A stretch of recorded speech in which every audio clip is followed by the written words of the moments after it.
આ એમપીએચડબલ્યુ ભરતી 2026 વિશેનો તમારો ક્વિક રાઉન્ડઅપ છે. જુઓ, ગુજરાત પંચાયત પસંદગી મંડળે મલ્ટીપર્પઝ હેલ્થ વર્કર એટલે કે એમપીએચડબલ્યુ પુરુષ વર્ગ 3ની કુલ 420 જગ્યાઓ માટે સીધી ભરતી બહાર પાડી છે, જે સરકારી નોકરીનું સપનું જોતા યુવાનો માટે ખરેખર એક શાનદાર તક છે. તો પહેલું છે ફોર્મ અને ફીની વાત. તમારે 29 એપ્રિલ 2026થી 20 મે 2026 સુધીમાં ઓજાસ પોર્ટલ પર ઓનલાઈન ફોર્મ ભરવાનું રહેશે. જનરલ કેટેગરી માટે માત્ર ₹100 ફી છે અને અનામત વર્ગ માટે તો કોઈ જ ફી નથી. હવે તમે વિચારતા હશો કે શું મહિલાઓ અપ્લાય કરી શકે? તો ના, આ જાહેરાત સ્પષ્ટપણે ફક્ત અને ફક્ત પુરુષ ઉમેદવારો માટે જ છે. ચાલો, ફોર્મની વાત તો થઈ ગઈ, પણ શું તમે આના માટે ખરેખર લાયક છો? બીજું છે તમારી લાયકાત અને ઉંમર.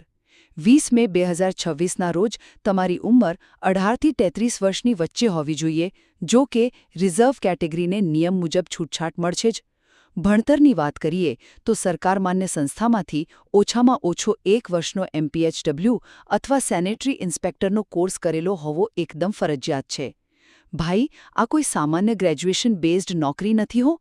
તમારી પાસે આ ખાસ ટેકનિકલ લાયકાત હોવી જ જોઈએ. છેલ્લે વાત કરીએ પરીક્ષા અને નેગેટિવ માર્કિંગની.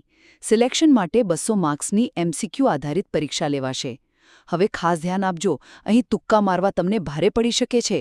કારણ કે દરેક ખોટા જવાબ માટે 0.25 માર્ક્સ કપાશે, એટલે આ પરીક્ષા અંધારામાં તીર મારવાની નહીં, પણ સચોટ નિશાન લગાવવાની ગેમ છે. ટૂંકમાં, જો તમારી પાસે યોગ્ય કોર્સનું સર્ટિફિકેટ છે, તો 20 મે પહેલાં ફોર્મ ભરી દો અને 0.25ના નેગેટિવ માર્કિંગને ધ્યાનમાં રાખીને આ 200 માર્ક્સની પરીક્ષાની સ્માર્ટ તૈયારી અત્યારથી જ ચાલુ કરી દો.